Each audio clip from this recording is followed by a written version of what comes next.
सबसे पहले तो वेलकम टू ज़ूम एंड ये जानना चाहेंगे कि आज फाइनली आप दोनों एक साथ में स्मार्ट जोड़ी में तो हम रोज़ देखने मिलते हैं, फाइनली आप ज़ूम के साथ में बात कर रहे हैं। तो पहले तो ये जानना है कि कैसा रहा एक्सपीरियंस स्मार्ट जोड़ी का। बताइए स्मार्ट बीवी।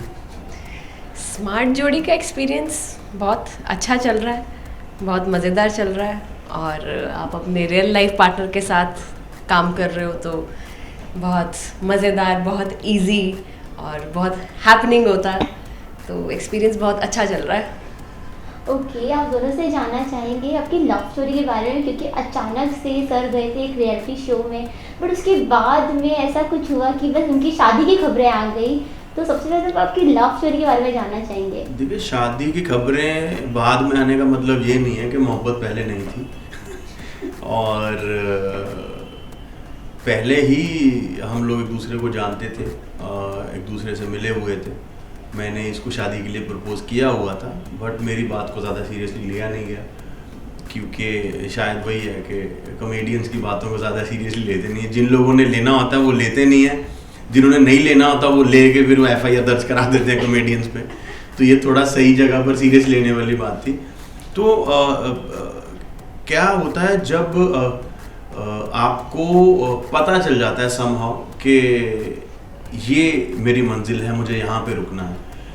उसके लिए कुछ लोगों को सालों लग जाते हैं डिस्कवर करने में, कुछ लोगों को घंटों लग जाते हैं, कुछ महीने में डिस्कवर कर लेते हैं। ये अपना अपना सबका नसीब होता है, सबका अपना अपना एक तरीका होता है। मैं जब इसको मिला था तो मुझे बहुत जल्दी एहसास हो गया था कि मुझे इसी से शादी करनी है। और हम अक्सर बात करते हैं कि हमें मोहब्बत जो है शादी के बाद हुई है, तो इसलिए हम इसको लव मैरिज भी नहीं बोलते हैं। बट हाँ, डेफिनेटली मैंने इसको शादी के लिए प्रपोज़ किया था, इसके घर वालों से मैंने बात की थी एंड मोहब्बत हमें शादी के बाद हुई है। लोगों की लव मैरिज होती है, अरेंज होती है, हमारी थोड़ी स्ट्रेंज मैरिज है। और खबरें तो शादी के बाद भी 1 महीना तक मैंने किसी को नहीं बताया। मेरी जुलाई में शादी हुई थी, मैंने अगस्त तक किसी को नहीं बताया था। फिर अगस्त में एक दिन इसका मूड ख़राब था तो मैंने पूरी दुनिया को बता दिया और ये खुश हो गई। मैंने बहुत बार ऐसा किया। एक बार इसका मूड ख़राब था, मुझे समझ नहीं आया कि इसका मूड कैसे अच्छा करे। मैंने इसके साथ अपनी एक आधी फेस वाली फ़ोटो पोस्ट कर दी थी, तो इसका ध्यान भटका देगा। ये क्या किया? मैंने कहा मैं प्यार करता हूँ बेबी, इसमें क्या बताना चाहिए। शादी का भी ऐसे डिस्क्लोज़ किया था हमने। तो थोड़ी हमारी एक अलग कहानी है और ये हमारी लव स्टोरी है, छोटी सी लव स्टोरी है। ओके, आपसे जानना चाहेंगे आपको कब एहसास हुआ कि आप फाइनली आप प्यार करती हैं एंड ये अभी तक भी हो ही रहा है मेरे को एहसास। जैसा कि इन्होंने बोला कि हमें शादी के बाद प्यार हुआ है, हम जानते थे एक दूसरे को पहले से, बट टाइम स्पेंड जैसे जैसे आप करते हो आप एक दूसरे को और जानते हो और समझते हो, और प्यार भी उसी के साथ मुझे लगता है ग्रो करता रहता है। मतलब प्यार कहीं से शुरू नहीं होता या कहीं पे रुकता नहीं है। So it's growing, still growing. प्यार जो है ना होता नहीं है, प्यार होता रहता है, होता रहता है, हो रहा है। मोहब्बत जो है वो एक ना कभी ना खत्म होने वाला जो एहसास है। अगर मुझे इससे 1 साल पहले प्यार हुआ था तो इससे मुझे आज सुबह भी प्यार हुआ है। इससे मुझे शायद कल फिर इसकी किसी छोटी सी बात पे फिर से मोहब्बत हो जाएगी। Love is an endless continuous process, जो हर छोटी छोटी चीज़ पे आपको बार बार होता है एक ही शख्स के साथ। मुझे इसके साथ रोज़ किसी ना किसी बात पे मोहब्बत हो जाती है। जिस तरीके से मुझे कभी खाना खिलाने के लिए लेके आती है, कभी कभी मुझे उस बात से मोहब्बत हो जाती है। कभी कभी जब ये मुझे डांट देती है तो मुझे उस बात से भी मोहब्बत हो जाती है कि मैं बोलता हूँ अरे वाह क्या बात है, दुनिया मेरे सामने बोल नहीं पाती, तू मुझे मुंह खोलने नहीं देती। तो इस पे भी मोहब्बत हो जाती है आपको। कभी कभी जिस तरीके से रूठ जाती है उससे भी मोहब्बत हो जाती है। तो मोहब्बत जो है वो रोज़ होती है मोहब्बत, और कभी एक बार होके ख़त्म होती नहीं है और मुझे लगता है होनी भी नहीं चाहिए। प्यार जो है जिंदा रहना बहुत ज़रूरी है। बिल्कुल, वाह क्या बात है। ओके, आपसे जानना चाहेंगे जैसे कि उन्होंने कहा प्यार तो शादी के बाद धीरे धीरे स्टार्ट हुआ है, तो जब इन्होंने आपको प्रपोज किया तो क्या चीज़ चल रहा था माइंड में एंड किस वजह से आपने हाँ कहा? सब प्लीज़ आप बोलो, मैं अपनी तारीफ कर लूँगा। सबसे पहली चीज़ ये थी कि हम साथ में रह सकते हैं, क्योंकि लॉकडाउन में हमने काफ़ी टाइम साथ में स्पेंड करा है। तो तब से ही आपको पता तो चल ही जाता है कि हाँ ये इंसान है जिसके साथ आप रह लेते हो, ये रह साथ सकते में हो, रहने लायक है। हाँ आप साथ में रह सकते हो। एक दूसरे की आदतें समझ आने लग गई थी और एक दूसरे का अच्छा बुरा समझ में आने लग गया था, पसंद नापसंद। तो प्यार चाहे बात की बात है, सबसे पहली चीज़ ये होती है कि आप किन चीज़ों में एडजस्ट कर सकते हो, किन चीज़ों को एक्सेप्ट कर सकते हो, किन चीज़ों को वो सामने वाला एक्सेप्ट कर सकता है। तो ये चीज़ें सबसे पहले थी कि एक एडजस्टमेंट लेवल इज़ देयर, तो बाकी तो टाइम के साथ चलता ही रहेगा।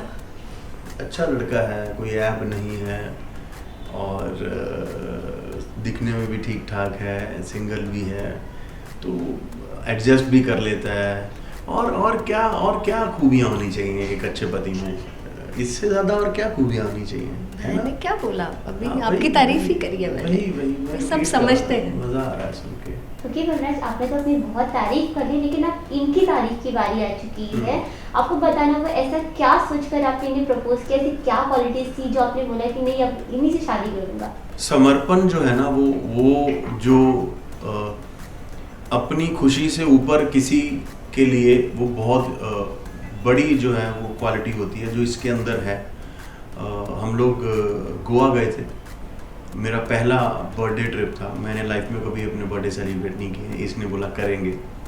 वहाँ जाकर मैं बीमार पड़ गया और हमारा ट्रिप ख़राब हो गया बेसिकली। बट इसके चेहरे पे एक शिकन नहीं आई, एक सेकंड के लिए भी मुझे ये नहीं लगा कि इस लड़की का ट्रिप ख़राब हुआ है, इतने पैसे लगे हैं, स्पेशल टाइम निकाल के आए हम लोग। और बट ये पूरी शिद्दत से इसने मेरा ध्यान रखा, मेरी मेडिसिन से लेके मेरे खाने तक का। रोज़ शेफ़ को बोल के 3 टाइम खिचड़ी बनवानी, डिस्कस करके कि और इनको क्या खिला सकते हैं इस हालत में। मुझे पेट का इन्फेक्शन हो गया था वहाँ जाके। तो वो जब हुआ तो मैं पहले ही दिन जब मैं जाते बीमार हो गया था, तो मैं वॉशरूम में था, मेरे भाई का फ़ोन आया मुझे, मैं उससे बात कर रहा था। मेरा छोटा भाई, मैं उससे हर बात कर लेता हूँ। तो मैंने उसको बोला, मैं तो शादी कर रहा हूँ। कह रहा क्या हो गया एकदम से? मैंने कहा लड़की मिल गई। कह रहा चल ठीक है फिर, बढ़िया, ऑल द बेस्ट। मैंने इसको नहीं बताया था, बट मैंने तब डिसाइड कर लिया कि I will not let her go. Okay, अच्छा दोनों में कोई ऐसी क्वालिटी आपको बताना होगा जो आपको बिल्कुल पसंद नहीं है और आप चेंज करना चाहते हैं? बहुत है। एक ये है कि ये सुनती नहीं है, इसको लगता है कि मैं ज्ञान पेलता हूँ।